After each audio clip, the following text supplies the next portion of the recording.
didekatkan, pengrajinnya datang, kita ke tempat pengrajin dan melihat sendiri gimana prosesnya mereka, bagaimana mereka menenun, berapa lama. Jadi ikut menghargai, ini bikinnya susahnya minta ampun. Satu lembar kain bisa 1 bulan gitu. Jadi kalau yang sekarang banyak penenunnya sudah berumur, yuk kita mulai bangkitkan anak muda untuk cinta dengan wastra. Nah itu yang kadang-kadang saya tekankan ke anak saya, kalau kamu jadi desainer juga yang bermanfaat juga buat para pengrajin gitu loh. Iya, saya pernah bawa batik Ngawi waktu itu show di London dan antusiasnya penontonnya Masya Allah.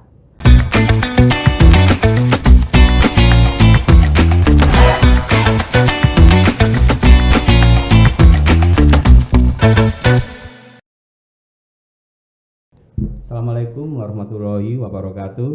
Halo semuanya, jumpa lagi dengan saya Wiwit di podcast Harian Surya Tribun Jatim Network. Hari ini adalah sudah masih di bulan Ramadan. Kita sudah sampai di pertengahan lebih sedikit dari perjalanan bulan Ramadan. Itu tandanya kita semua memang harus meningkatkan ibadah, kemudian amalan-amalan baik yang lainnya. Di samping itu, sebagian besar warga masyarakat menjelang akhir Ramadan atau menjelang Lebaran ini biasanya disibukkan dengan mencari baju-baju atau berburu baju-baju baru. Nah, kalau ngomong tentang baju-baju baru, saya hari ini mengundang 2 orang desainer. 2 orang desainer ini adalah ibu dan anak atau mama dan anak. Beliau adalah Mbak Lia Afif atau Mbak pemilik nama Lia Kusumaningdia dan Aura Afilia Az-Zahra.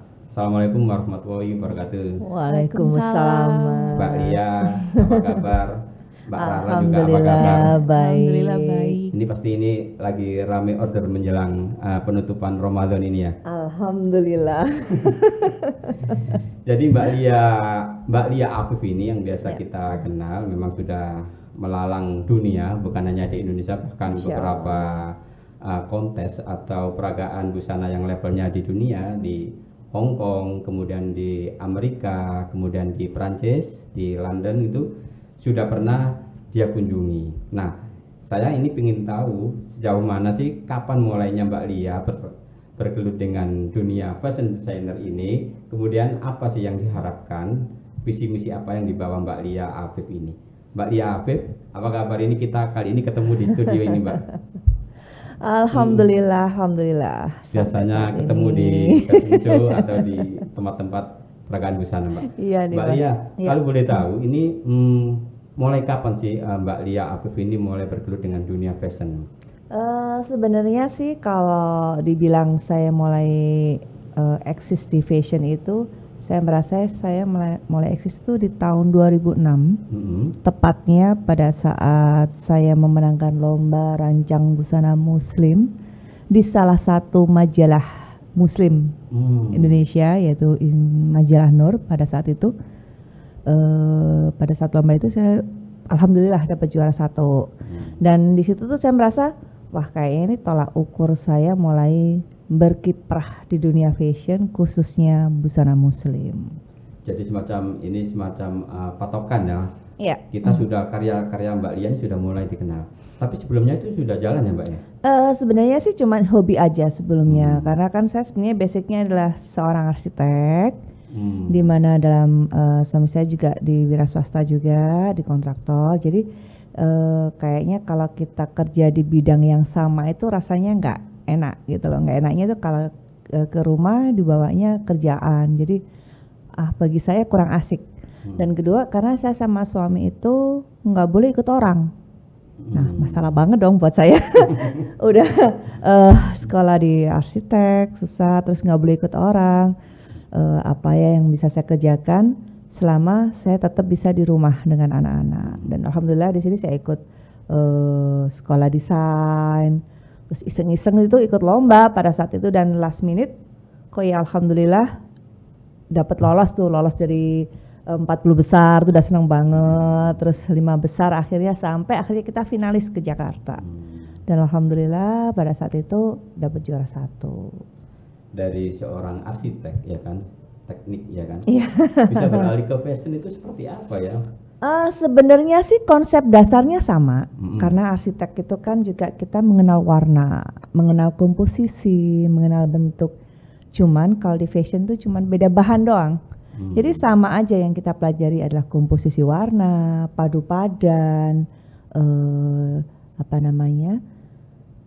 rasa kita bermain dengan taste lah seperti itu. Jadi apa yang kita kerjakan itu harus ada iramanya, harus ada hal yang menarik, eye-catchingnya di situ itu. Jadi bagi saya dengan pekerjaan yang bisa kerjakan di rumah, yang bikin saya enjoy ya di fashion itu. Kalau akhirnya saya menjadi seperti ini, ada suatu bonus tersendiri buat saya karena awalnya tidak di situ. Jadi awalnya memang seorang arsitek ya. Tapi sempat menikmati dunia arsitektur sendiri. Iya, kurang lebih saya 2 tahun sempat di bidang arsitek. Jadi saya freelance bikin itu, terus ngerjakan rumah seperti itu. Ya kalau dulu kan huntingnya itu yang namanya bahan bangunan ya. Kalau dulu kan belum ada nih yang namanya depo bangunan kayak gitu. Jadi kita larinya ke Jalan Baliwerti kayak gitu tuh kan, untuk pusat grosir juga ya. Jadi yang namanya bahan bangunan, interior, sempat saya sekolah interior juga pada saat itu. Jadi kok ya alhamdulillah, qadarullah jalannya di arah yang di fashion ini yang bisa membuat seperti berkarya sekarang. Seperti ini. Jadi dari arsitek menjadi seorang fashion designer memang membutuhkan sebuah tekad atau sebuah kepercayaan di dalam diri. Sebenarnya sih ya, saya model orangnya kan nekat aja gitu loh. Kalau nggak dicoba nggak akan tahu hasilnya seperti apa, karena dasarnya kan sama nih, sama-sama desain. Coba setelah menang, cobalah bikin label, saya ikut asosiasi dan saya berkembang di situ. Dengan kalau saya masuk ke asosiasi kan otomatis ketemu dengan senior, ketemu dengan beberapa desainer baik dari Surabaya maupun dari ibu kota. Jadi kita banyak sharing, banyak sekali ilmu yang saya peroleh. Banyak belajar juga dari situ ya. Dan itu kan saya terus belajar sampai sekarang pun saya tetap harus belajar ini supaya tetap bisa berkarya dan eksis. Nah, ini Tribuner pemecah harian Surya yang dilakukan Mbak Lia Afif. Bagaimana dari seorang arsitek kemudian banting setir berapa 180 derajat ini untuk menjadi seorang fashion designer. Dan rupanya hal ini juga diikuti juga oleh salah satu anak Mbak Lia ya. Alhamdulillah. Jadi Mbak Aura Afilia Azahra ini ternyata juga seorang fashion designer, Tribuner. Apa kabar Mbak Rara ya panggilannya ya? Iya. Mbak Rara. Mbak Rara kalau boleh tahu gimana? Apa seperti Mama juga ini kisah menjadi seorang desainernya? Berawal dari SD, waktu itu udah suka gambar gitu. Jadi kayak dari kecil, dari SD itu udah suka gambar baju, gambar kayak gambar orang gitu kan. Karena mungkin bermain di lingkungan Mama juga ya? Iya. Terus SMP akhirnya setelah Mama lihat aku suka gambar-gambar itu, SMP itu akhirnya diseriusin, kayak dilesin gambar. Kayak gambarnya gambar proporsi badan, gambar baju yang emang benar-benar kayak gambar badan yang lebih bagus itu.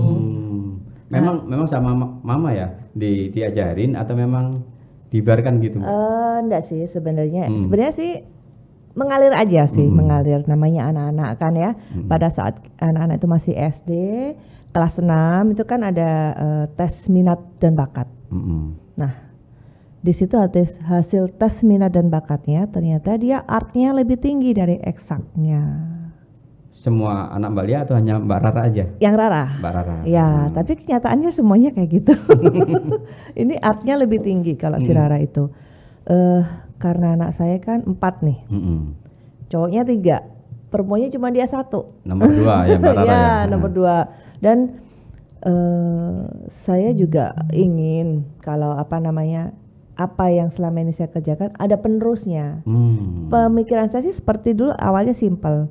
Saya bikin ini kok kayaknya jalannya bagus.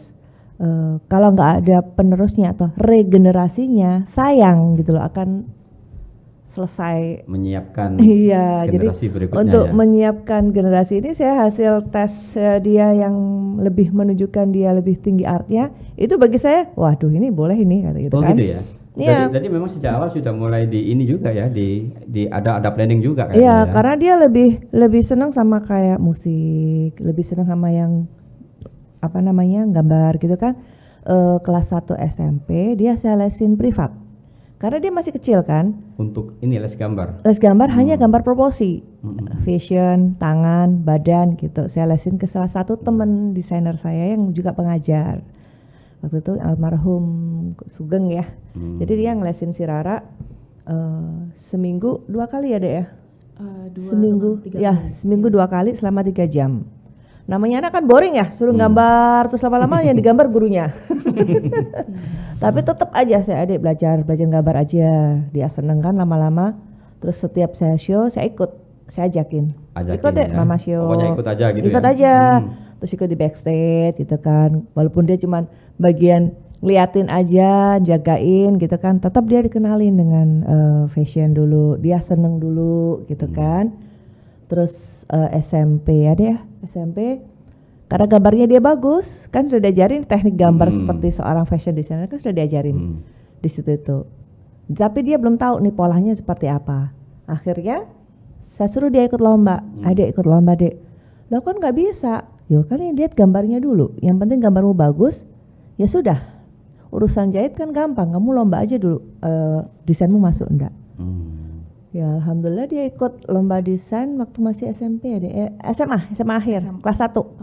Kelas 1 SMA. Ya, kelas 1 SMA dia ikut lomba di Jakarta. Tapi memang dia orangnya bongsor kan. Teman-temannya para peserta yang lain tuh ada yang lulusan dari Telkom. Kecil lebih. Iya. Dia udah memang udah gede gini apa lulusan dari Telkom. Jadi dia nggak kelihatan kalau dia masih SMA. Waktu presentasi dia kelihatan, baru kelihatan kalau dia masih anak SMA. Belum sematang anak-anak yang kuliah, tapi caranya dia ngomong, mempresentasikan bajunya, dia sudah bisa. Gitu. Luar biasa. Dan alhamdulillah mungkin karena dia sering ikut saya preskon ya. Dan padahal itu tidak dinyana ya sama Mbak Lia ya. Kalau dia bisa presentasi seperti itu ya. Enggak. Karena dia mungkin karena sering ikut saya preskon. Suatu ketika pernah juga waktu dia masih SMA kelas 1 juga, saya minta tolong gantiin saya untuk preskon. Waktu itu saya show di Jakarta, saya ada show juga di Surabaya, dia ganti untuk preskon, tapi preskonnya cuma bacain aja gitu loh. Tapi ya sempet ya setelah preskon nangis katanya.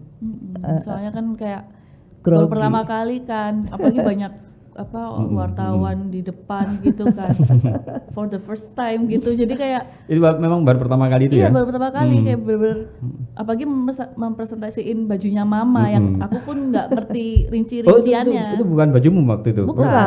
Kelas 1 SMA. Baju saya jadi cuma baca aja. Mamanya yang berani ternyata. Berani sekali ya. Kan daripada biasanya kan ada yang diwakilin kan. Akhirnya mumpung dia sekalian aja belajar ngomong kayak gitu. Jadi kayak bener-bener tremor tangan terus sama suara udah tremor banget sampai kayak nunduk gitu nggak berani lihat ke depan takut tremor kan. Jadi habis selesai preskon langsung kayak nangis gitu gara-gara takut salah. Tapi dalam perjalanan mulai privat untuk menggambar itu Rara menikmati kan? Artinya serg gitu ya? Iya suka. Nggak ada waktu dipaksa untuk menggambar untuk ngikutin mama gitu nggak ada kan? Nggak ada.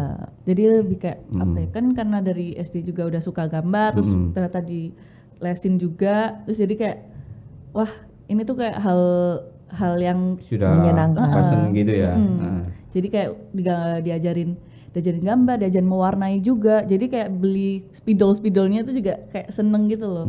Bikin kayak ngewarnain gitu ya. skate gitu. Terus SMA itu di lesin menjahit tuh. Jadi yang lain belajar SBM, aku belajar menjahit. Soalnya mungkin jangka panjang sudah sudah ditata mungkin sama Mbak Lia ya gitu ya Mbak. Iya karena saya nggak bisa maksain anak sebelum menggali potensi dia dulu gitu. Jadi karena dia ada potensi di situ. Wah ini boleh nih dikaderisasi untuk regenerasi kayak gitu. Dan artinya juga gayung bersambut. Masalahnya itu kalau dianya nggak suka, dia nggak mood ya, nggak bisa dong saya paksain. Saya sempat dia sekolah sebelum dia masuk kuliah di Esmod itu dia les desain dulu, karena saya harus bekalin dia. Jadi dia SMA sama temennya les SMBTN ya deh ya, SMBT itu dia les khusus fashion design. Privat juga. Sama menjahit. Yang fashion desainnya. Untuk persiapan di Esmod ya. Untuk persiapan dia supaya nggak kaget nanti kalau dia kuliah fashion. Kalau di sekolah fashion Rara itu memang sudah keinginan memang sekolah di sana. Sudah, soalnya kan karena udah nggak minat sama yang pelajaran yang lain kan, jadi kayak udah terbiasa dengan fashion juga, terus udah suka gambar juga, udah bisa jahit, jadi kayak kenapa enggak masuk fashion gitu, apalagi kan udah dunianya juga gitu. Ya. Dan pilihan di Esmod itu ya? Dia waktu masih SMA kelas 3 awal tuh bilang gini, "Ma, boleh nggak kalau seandainya aku langsung masuk Esmod, sekolah mode," dia gitu. "Boleh, kamu kalau mau masuk sekolah mode jangan nanggung," kayak gitu kan. "Sekalian kamu mau sekolah mode, oke, berangkat Jakarta atau keluar," saya gitu. "Aduh, aku nggak berani kalau keluar dulu," kata gitu. "Ya sudah, kamu ke Esmod aja dulu. Karena Esmod nanti kan lanjutannya bisa, dia mau kursus di luar ambil itu kan masih juga bisa lanjutan lagi ke ITB bisa ya deh ya, Master of Design gitu kan. Ya deh, aku di Esmod mau." Jadi dia langsung aku lesin ke sekolah privat di fashion design di Surabaya. Sebelum ke berangkat ke Sebelum Jakarta ya ya. Dan saya nggak ke saya kalau saya ajarin sendiri, takutnya dia ketarik dengan karakter saya. Karena saya jangan sampai dia karakternya sama. Karena pemikiran saya, anak ini kalau memang benar-benar dia dipegang fashion, dia harus punya ciri khas. Pertama, yang kedua dia juga harus bisa handle punya saya. Jadi dia punya dua tipikal yang berbeda. Ada 2 tugas ini ya. Selain harus berkarakter sendiri itu punyanya. Mimpi saya. Yang kedua nanti harus menjadi pelapis dari Mbak Lia ini kan gitu iya, ya. karena kan saya juga merasa bahwa saya nggak bisa gini terus gitu loh. Suatu ketika nanti kan pasti kan ada yang sudah mulai turun atau gimana lah. Itu kalau tetap dipegang sama anak yang itunya konsepnya sama, tetap bisa jalan dan bisa lebih bagus lagi gitu. Nah, alhamdulillah dianya oke Ma, enggak apa-apa, aku tak di Esmod. Nah, dia les dulu itu sudah tahu tugas-tugasnya bikin apa, dia masuk di Esmod sudah nggak kaget. Yang temennya pada banyak yang baru-baru gugur ya deh ya. Kan banyak yang gugur Mas, karena itu kan tugasnya sama kayak orang kuliah teknik. Ada ngelemburnya, ada tugasnya itu memang benar-benar numpuk ya. Benar numpuk gitu loh. Jadi juga saya wanti-wanti, kalau kamu sekolah kuliah jangan pernah jahitin ke orang. Harus dikerjakan sendiri. Nggak mungkin kamu dikerjain orang, berarti kan percuma kamu sekolah di situ, ilmunya kan nggak tahu kayak gitu kan. Jadi dia di sana jahit sendiri. Walaupun bisa dikirim ke mamanya ngerjain ya. Enggak, ya deh ya. Sekali-sekali. Apa? Sekali-sekali. Sampai selesai. Sampai selesai dia kuliah. Ada kesulitan Mbak Rara waktu kuliah gitu dengan banyaknya tugas seperti itu. Memang itu sebuah tantangan ya? Iya, sebuah tantangan karena kuliah ini kan harus punya sifat kayak telaten gitu kan ya. Kayak teliti juga. Jadi tugas itu kan tiap hari selalu ada. Jadi kayak kalau misalnya dibiarin aja kan makin numpuk gitu. Jadi mungkin kendalanya di situ kayak banyaknya tugas, apalagi kan tugasnya praktek semua, bukan yang teori. Jadi ya ada yang kadang ngejahit, ada yang belum selesai, taunya harus ngerjain yang ini dulu gitu. Tapi kan atmosfer ini sudah dibangun ya sejak ngikutin bantuin mama waktu SMP SMA itu kan sudah terbangun. Artinya di sana tinggal ini udah pernah seperti itu mungkin ya. Jadi kayak waktu gambar itu pernah kayak dapat juara. Iya, bukan juara kayak apa ya? Hadiah. Iya, hadiahnya gitu. Kan awal-awal masuk itu kan warnain terus habis itu pas dipilih ternyata aku yang dapat kayak hadiahnya gitu karena ada gradasinya, karena udah diajarin yang waktu les itu kan. Levelnya sudah gini ya kan? Iya, udah disiapin dulu biar dia pede dulu. Kalau Mbak Lia memang dari awal itu memang di busana muslim atau memang sebelumnya seperti apa Mbak Lia? Saya dari awal memang konsen di busana muslim yang menggunakan wastra gitu. Jadi waktu dulu memang saya sudah konsen yang mulai tenun, batik, ulos, songket, itu sudah main di situ lah. Mulai awal memang itu ya? Dari awal. Sejak saya lomba pun saya sudah ngangkat motif Dayak pada saat itu. Itu kalau sampai sekarang ya kira-kira sudah berapa daerah yang sudah diterjuni? Alhamdulillah ada banyak deh. Kalau jadi di Jawa hampir Timur Jawa Timur sudah lah. semua ya. Kemudian keluar itu daerah pedalaman juga. Kalimantan. Insya Allah ini nanti akan bekerjasama dengan Kalimantan Utara. Yang Kutai Timur sudah. Kutai Timur tuh alhamdulillah sudah ketiga kalinya, keempat kalinya, 3 kali IFW dan 1 di luar itu dengan Kalimantan Timur. Dan ini insya Allah akan bekerjasama dengan Kalimantan Utara untuk mengangkat batiknya dan ada beberapa daerah lagi yang berkenan. Saya tuh melihat apa yang dilakukan Mbak Lia dengan turun langsung ke pelosok-pelosok daerah ya untuk mencari kain. Itu apa sih misinya nanti itu Mbak? Saya itu kayak ngelihat gitu tuh rasanya menjadi satu bagian, satu kesatuan dengan mereka yang kayaknya dituntut ini kita wajib loh melestarikan ini budaya ini tuh sangat keren banget. Apa namanya tenun-tenunnya sangat keren banget. Kalau nggak kita yang ikut melestarikan siapa lagi? Kalau kita ikut berperan kan ya alhamdulillah ya. Jadi apa namanya setiap kayak kita pernah diundang ingat ya Dek waktu Mama diundang di Kalimutu ya. Saya pernah diundang itu di Taman Nasional Kalimutu di NTT waktu itu pandemi awal-awal. Saya diundang Taman Nasional untuk mengangkat kain tenunnya di-showkan di Danau 3 Warna Kalimutu di puncak danau. Iya.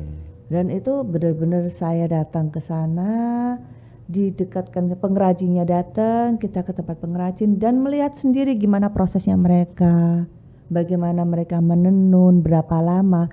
Jadi ikut menghargai ini bikinnya susahnya minta ampun. 1 lembar kain bisa 1 bulan gitu. Jadi kalau yang sekarang banyak penenunnya sudah berumur, yuk kita mulai bangkitkan anak muda untuk cinta dengan wastra. Nah itu yang kadang-kadang saya tekankan ke anak saya, kalau kamu jadi desainer juga yang bermanfaat juga buat para pengrajin gitu loh. Caranya ya dengan membeli hasil karya mereka untuk kamu jadikan baju gitu loh. Jadi simbiosis mutualisme itu tetap harus dijaga. Bahkan beberapa kain sempat dibawa ke luar negeri ya, kayak yang dari mana kain Jombang yang di Ngawi itu sempat disuhkan ke. Iya, saya pernah bawa batik Ngawi waktu itu show di London dan antusiasnya penontonnya Masya Allah. Jadi benar sampai pada saat kami event di sana 5 desainer Muslim Indonesia, saya, Jenny, si Sesa, siapa lagi ya, berlima lah, Tuti Adib waktu itu. Sampai masuk salah satu TV nasional terbesar di London dengan menyebutkan bahwa baju muslim ini adalah salah satu new trend. Jadi kita berlima itu menggunakan wastra semua. Jadi benar-benar Masya Allah hal yang paling menyenangkan. Yang nonton tuh ngantrinya Masya Allah. Di luar ngantrinya dengan cuaca dingin gitu. Padahal itu kain misalkan ya sebelum ditemukan Mbak Lia di daerah mana Ngawi atau Jombang itu tidak ada apa-apanya mungkin ya. Mungkin kain ini belum terangkat sampai sebegitu jauhnya ya. Seperti pada saat itu saya kenalnya waktu itu sudah lama sih Mas.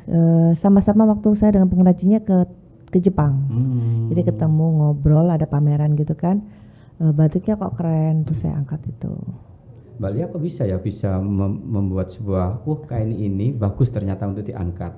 Itu melihatnya dari apa sih Mbak? Kain ini nanti bagus loh bisa jadi. Apa ya Dek? Rasa ya Dek ya. Kalau itu kita lihat dari tes ya. Kita lihat wah ini keren ini motifnya. Ini ceceknya banyak dan bisa dipakai orang yang berbadan besar dan berbadan kecil. Itu yang harus selalu saya pikirkan sih. Karena dengan motif-motif yang keren, yang unik, kita harus bisa jadikan baju itu jadi keren gitu. Dan peminatnya bisa banyak gitu loh. Alhamdulillah beberapa daerah yang sudah bekerja sama dengan saya itu sampai saat ini saya tetap pesan ke para pengrajinnya. Karena adanya permintaan juga ya. Iya, jadi nggak putus hanya event udah selesai, udah say goodbye untuk sama pengrajin. Enggak, sampai sekarang pun saya tetap ada koordinasi pemesanan kepada mereka. Itu. Kalau Rara juga mengangkat wastra atau beda dengan Mama? Sama, jadi saya juga mengangkat wastra kayak tenun, ulos, terus batik itu kebanyakan. Jadi yang kata Mama tadi adanya untung sama untung gitu. Jadi mutualisme ya. Simbiosis mutualisme itu. Jadi saya bisa ngebantu pengrajin juga, dan itu juga suatu kebanggaan buat saya juga. Jadi kayak saya bisa ngebantu orang nih dengan karya saya gitu. Adakah ini kemiripan dengan Mama? Misalkan kayaknya lu kok bodoh gitu, misalkan ada nggak? Pernah nggak seperti itu? Atau memang dihindari supaya nggak mirip? Lebih ke warna sih. Kadang kayak tiba-tiba aku ngedesain gini kan. Siapa dulu warnanya yang nemu? Iya, belum ngasih tahu Mama nih, udah kayak aku mau warna ini deh, kayak udah ngegambar gitu. Terus pas nunjukin ke Mama kayak buat mau presentasi. Kayak buat sebagai koreksi ya. Kayak ngasih tahu nih. Kurator ya. Iya. Kok sama warnanya? Gitu langsung kayak Mama ngikutin ya gitu kan. Enggak gitu. Jadi sama-sama dibuka loh, aku warnanya ini loh. Jadi kayak sama gitu. DNA-nya sama juga kayaknya. Tone warnanya yang beda tuh yang dipilih kebetulan hampir sama. Itu tanpa sengaja sering kita lakukan. Kadang-kadang sebelum saya mau show, kalau mau show bareng sama dia itu, kamu pakai warna apa dulu, kamu pilih baru aku pilih deh tadi. Tapi punya Mbak Rara sebenarnya warnanya lebih ngejer-ngejer ya? Iya, tergantung itu ya. Tergantung tren sih sebenarnya. Tergantung bahannya juga sih, komposisinya. Atau dari sisi segmen sudah beda ya, Mbak ya? Sama Mama. Segmen untuk pemakainya gitu. Udah beda. Jadi brandku ini dibuat remaja dan ibu-ibu muda. Jadi kayak lebih ke ready to wear gitu bajunya. Tapi kombinasi dengan wastra. Kalau kesamaannya apa yang hampir mirip dengan Mama? Sama-sama ngangkat wastra.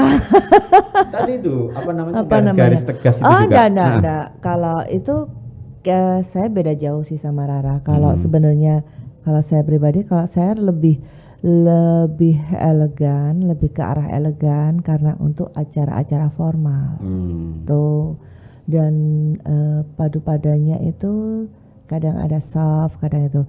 Kalau Rara lebih anak muda. Iya. Jadi lebih energik. Lebih tegas gitu ya. Tegas. Potong-potongannya juga. Tapi dia tetap asimetris, geometris ya, dia tetap main di situ. Padahal ngeliat Rara ini orangnya pendiam gitu ya. Aslinya ya. Sebenarnya dia itu aslinya memang agak rada tomboy sih Mas, gitu loh. Lihat koleksinya tegas-tegas gitu. Nah itu. Yang ditampilkan. Saya bilang kamu harus punya desain yang berkarakter. Jadi dia memberikan ini karena bahannya tegas ya Dek ya. Karena kan ulos itu kan warnanya juga tegas. Jadi memang ingin beda dengan Mama ya. Ingin. Iya. Tapi yang samanya yaitu mengangkat wastra juga. Sama-sama mengangkat kain-kain dari pedalaman juga ya. Beda dari desain, terus beda segmen pasar marketnya juga. Terus juga beda ini gaya bajunya. Kalau saya ready to wear, kalau Mama lebih ke buat dress gown gitu. Itu tugas pertama, tapi tugas kedua belum ya nanti ya, supaya tetap membawa nama Lia Afifnya itu ya nantinya ya. Supaya bisa dua-duanya. Mbak Lia, ini banyak sekali teman-teman atau pelanggan dari Mbak Lia ini yang mereka itu adalah pejabat-pejabat gitu Mbak ya. Pejabat-pejabat.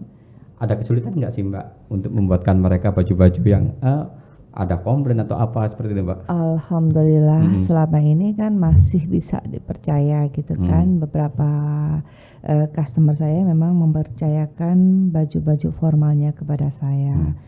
Tapi yang bagi saya itu jangan sampai sama persis antara dengan ibu yang satu dengan ibu yang lainnya. Kecuali kadang baju saya kan limited nih, kira-kira satu desain itu cuman 5 sampai 10, nggak ada lebih dari itu gitu kan. Saya tuh ganti desain lagi. Dan kalau banyak penyebarannya modelnya sama, penyebarannya di Jawa Timur ada berapa, Jawa Barat ada berapa, luar Jawa berapa, itu harus bisa saya petakan seperti tetap itu. Tetap terpantau ya ininya. Iya. Jangan sampai sama ya. Sama, ketemu di tempat yang sama, wah. siapapun sih seperti itu. Itu kalau cara update untuk seperti itu apa Mbak Lia ini? Maksudnya update gimana? Update supaya ini selalu selalu baru bajunya ya kita itu. kan. Nah itu. Kalau saya sih biasanya dalam tekanan, gitu ya. Keluar gitu ya ininya. Kalau biasanya kayak zaman kuliah dulu kan, kalau sudah dalam tekanan kerjaan ini harus selesai dalam berapa hari ya SKS gitu ya. Ya itu baru keluar ajaibnya. Nah itu kebawa sampai sekarang. Jadi kalau sudah ini minggu depan mau dipakai, wah ini ya udah. Tok jadi. Begitu dikena deadline, itu keluar semua ya. Iya. Itu makanya kalau udah dalam tekanan ya kayak gitu. Kalau Rara seperti apa Rara? Kan masih fresh gitu ya Rara ya. Kalau aku sih bagaimana mencari ide-ide dan inspirasi untuk kreasi-kreasi terbaru itu?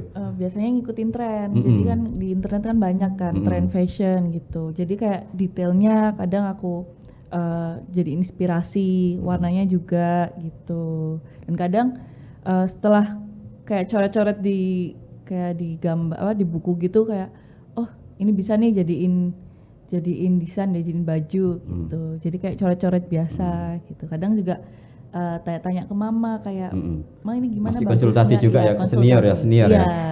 Karena kan saya juga baru masuk di dunia ini kan butuh konsultasi sama senior ini. Mbak Lia seperti apa sih menyiapkan generasi ya lapis berikutnya Mbak Lia ini mudah apa sulit Mbak? Kalau dibilang sulit ya memang sulit karena kan kita tidak bisa memaksakan orang untuk sama dengan kita. Tetapi kalau pemikiran saya dari awal tuh niatnya hanya brand ini sayang kalau nggak ada yang ngelanjutin. Jadi kalau saya coba seandainya anak ini suka, ya alhamdulillah itu benar-benar suatu hal yang patut benar-benar saya syukurin. Seperti yang sekarang saya sangat bersyukur sekali gitu loh. Dengan adanya Rara, saya ada yang bisa bantu. Istilahnya bantu gini, orang kan cari baju saya yang pesta nih. Terus mau cari yang ready to wear. Saya langsung bilang ready to wear, ini punya anak saya gitu. Secara nggak langsung ya ini ya? Iya, jadi kan saya mikirnya nggak terlalu berat gitu loh. Biar dia yang ready to wear, saya yang dress gitu aja gitu. Kalau Rara gimana menentukan garis hidup ini di luar nama Lia Afif misalkan seperti itu? Kan kamu harus punya sendiri kan karakternya, gimana caranya? Jadi untuk keluar dari garis nama Lia Afif itu, menurut saya itu nggak bisa karena itu udah nama mama saya kan. Jadi itu udah termasuk dalam hidup saya karena ya seorang ibu saya seorang Lia Afif dan dari kecil sudah menjadi support saya sampai sekarang. Jadi untuk membedakan ini punya Rara, iya. Ini punya Lia rancangannya gitu ya. Jadi membedakannya ya dari sisi fashionnya juga, sisi taste-nya juga gitu. Tapi untuk kayak keluar dari zona seorang Lia Afif itu nggak bisa karena udah menyatu. Iya menyatu. Gitu. Tapi cuman koleksi atau rancangan Mbak Rara ini sudah punya karakter tersendiri, sebenarnya seperti itu ya. Iya, jadi saya juga mau menunjukkan kayak ini saya tuh bisa bikin baju juga yang berbeda gitu. Kalau Mbak Lia ya, ini kedua ya, mama sama anak ini ketika berkolaborasi ya kan. Seperti apa untuk bisa menginspirasi orang lain dalam bisnis apa aja lah pokoknya, bukan hanya di fashion gitu ya. Sebenarnya sih bisa aja sih kita tapi kita harus tahu dulu nih basicnya si anak. Dia lebih ke arah mana. Jadi jangan sampai kita dibilang memaksakan kehendak kepada anak. Harus riset dulu nih. Kalau ini kan ini loh Jun. Kalau ini kan saya riset kalau si Rara itu memang artnya lebih tinggi. Itu saya lakukan riset. Terus saya coba dia les ini. Ternyata kan sudah sejalan gitu. Jadi setelah dia saya ikutin dengan dunia saya kenalin dia dengan teman-teman saya. Jadi teman-teman desainer senior yang baik di Surabaya maupun di Jakarta. Dia saya ikut sertakan juga. Jadi kalau dia mau konsul atau mau ngapain, jangan sama mama. Coba sama tante ini. Dan karena mereka sudah kenal Rara dengan baik, pasti akan memberikan supportnya, memberikan masukan kepada Rara dengan dari hasil-hasil ini ya, dari itunya mereka, dari kacamata mereka kan masing-masing desainer kan beda kan. Coba kamu tanya ke tante ini, kamu ini ya sudah tante Rara mau konsul boleh enggak gitu. Oh iya Rara enggak apa-apa. Jadi dia konsul itu tidak hanya ke saya. Karena supaya dia terbentuk karakter yang berbeda gitu. Jadi ada juga tanya Dek ke Om ini Dek, coba Om itu kan lebih ngajar juga kan. Coba kamu cari gimana desain kamu. Ketemu kemarin di IFW. Alhamdulillah ketemu Mas Musa pada saat itu. Mas Musa kan ngajar juga tuh dan dia senior banget. Nah dia tanya, Om koleksi saya seperti ini Om. Terus dia tanya, bedamu sama mamamu apa? Sama seperti pertanyaannya Mas Ucap. Terus dia digali dulu nih maunya dia seperti apa. Saya biarkan dia ngobrol sendiri, saya tinggal kemana. Akhirnya keluar gitu. Diceritain kamu ini harus seperti ini. Kamu mau kritikan atau mau masukan? Mau dipuji atau mau dikritik? Mau dikritik Om. Gitu. Ya, itu. Tapi nggak boleh nangis lagi nggak boleh marah. Terus setelah itu dia ngomong, oh ya gini-gini. Soalnya saya tuh cerita ke ama aku, Ma katanya Om Musa ya sudah. Bener kan katanya Mama gitu kan. Orang beda-beda gitu. Coba kamu seperti itu. Ya. Terus besoknya ketemu lagi. Ra bajumu kok lucu digituin sama Mas Musa.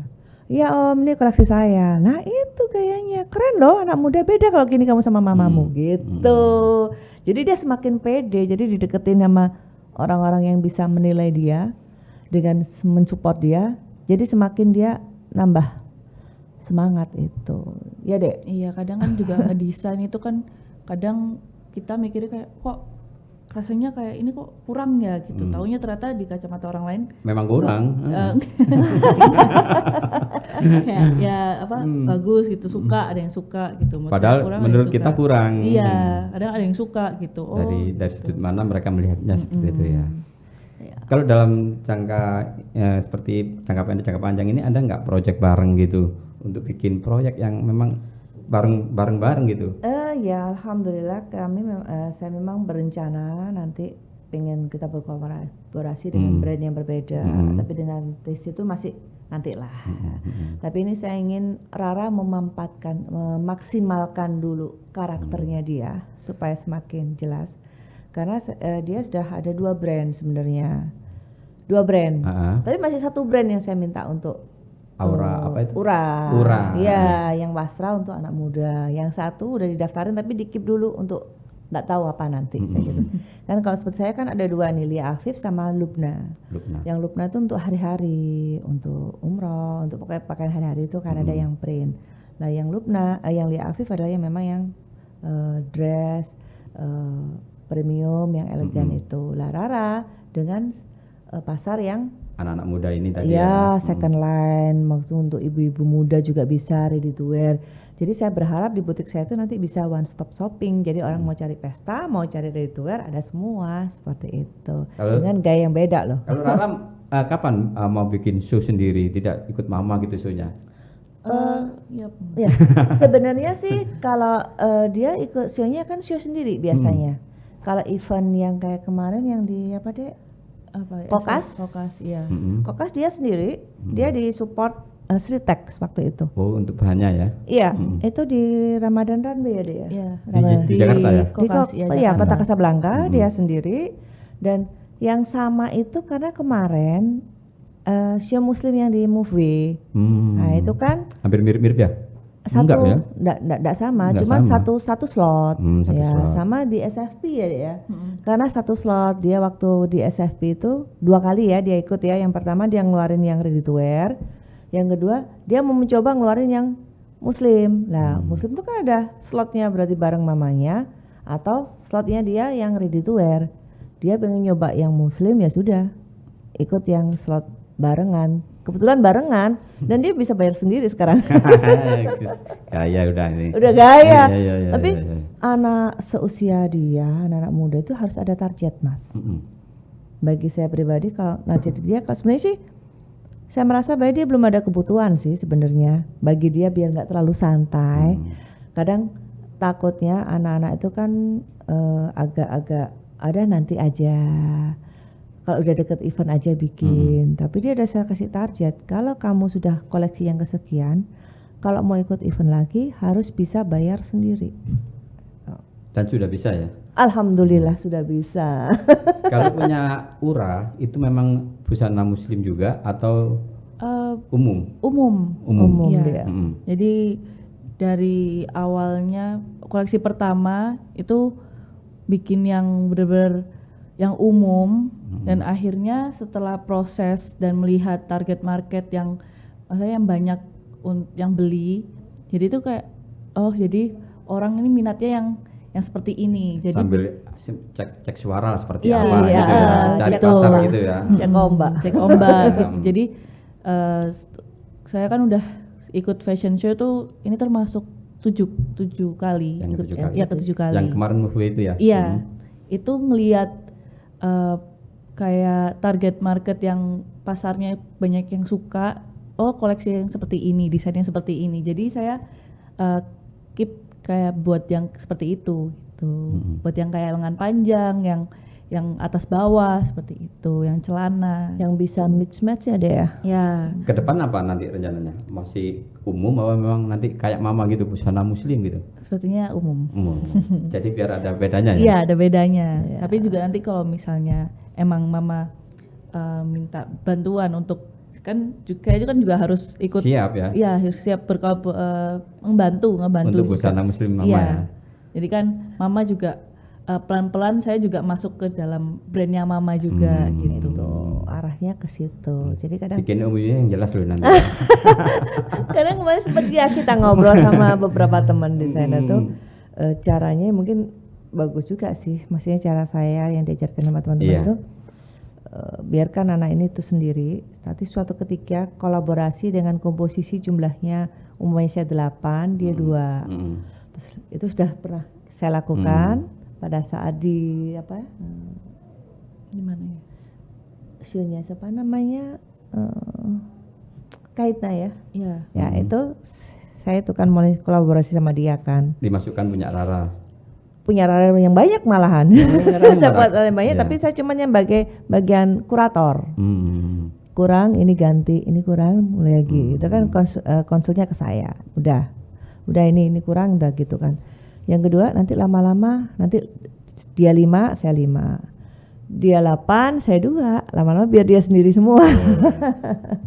Yalah, peralihannya seperti ya. itu. Ya. Supaya apa ya? Supaya memang nanti ini memang punyanya si Rara ini juga nggak lepas dari punyanya Mbak Lia. Iya, gitu jadi ya, Rara ya Rara, punya Lia ya Lia, tapi Rara bisa ngerjakan punya Lia, gitu loh. Maksudnya gitu. Siap kan Rara ya?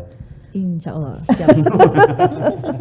Demikian Tribuner dan pembaca harian Surya, perbincangan kita dengan Mbak Lia Afif dan Mbak Rara sebagai seorang desainer dari Surabaya.